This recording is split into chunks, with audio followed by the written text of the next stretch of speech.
look at a rack of ribbons, you can really see a service member's journey, from accommodation medals to overseas tours and even marksmanship. But there is one medal that stands out above all the others that shows the sacrifice of war, the Purple Heart.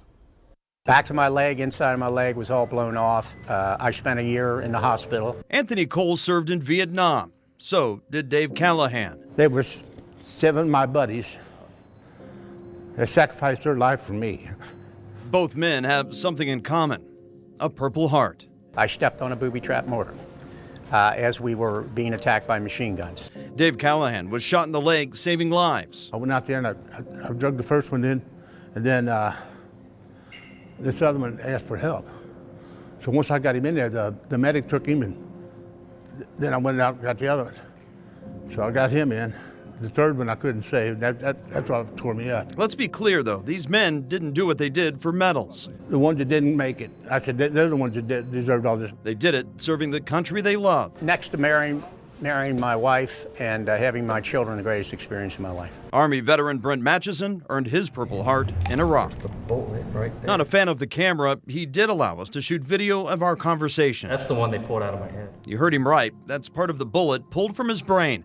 A direct hit to his Kevlar helmet. Rule of thumb with 7.62, it's as big as a pen, quote unquote. It's as big as a big pen, and you know it's 7.62 if it goes through. A souvenir he certainly didn't ask for from the Battle of Ramadi in 2006 during the Iraq War. This was the tower at Combat Outpost Sword, where he was on guard when he was shot. It hit the strong point of the strongest part of your skull, but because of where it hit, now I have a lot of cognitive impairments. The Purple Heart isn't just about the moment of an injury.